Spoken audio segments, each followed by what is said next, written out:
जालना महापालिका अर्ज भरण्यास सुरुवात, पण महायुतीत जागा वाटपाचा पेच कायम, स्वबळाची तयारी. जालना महानगरपालिकेच्या निवडणुकीसाठी उमेदवारी अर्ज दाखल करण्याची प्रक्रिया सुरू झाली असतानाही महायुतीमधील जागा वाटपाचा तिढा अद्याप सुटलेला नाही. भाजप, शिवसेना, शिंदे गट आणि राष्ट्रवादी काँग्रेस, अजित पवार गट यांच्यात जागांच्या आकड्यावरून रस्सीखेच सुरू असल्याने राजकीय वर्तुळात चर्चेला उधाण आले आहे. जागांच्या मागणीचा आकडा असा: मिळालेल्या माहितीनुसार महायुतीचे तिन्ही घटक पक्ष आपापल्या जागांच्या मागणीवर ठाम आहेत. भाजप माजी आमदार कैलास गोरंट्याल यांनी 40 जागांची मागणी केल्याचे समजते. शिवसेना आमदार अर्जुन खोतकर हे 35 जागांवर अडून आहेत. राष्ट्रवादी काँग्रेस जिल्हाध्यक्ष अरविंद चव्हाण यांनी 5 जागांची मागणी लावून धरली आहे. युती तुटणार? स्वबळाची चर्चा जोरात.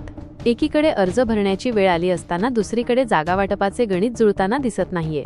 जर जागा वाटपाचा हा तिढा सुटला नाही तर महायुतीचे हे तिन्ही पक्ष स्वबळावर निवडणूक लढवण्याची शक्यता वर्तवण्यात येत आहे. तिन्ही बाजूंनी आपापल्या कार्यकर्त्यांना तयार राहण्याचे संकेत देण्यात आल्याने कार्यकर्त्यांमध्येही संभ्रमाचे वातावरण आहे. महत्त्वाची बाब: जागा वाटपाच्या या ओढाताणीमुळे महायुतीमधील बिघाडी होऊन त्याचा फायदा विरोधकांना मिळणार की शेवटच्या क्षणी वरिष्ठ पातळीवर तडजोड होणार, याकडे संपूर्ण जिल्ह्याचे लक्ष लागले आहे.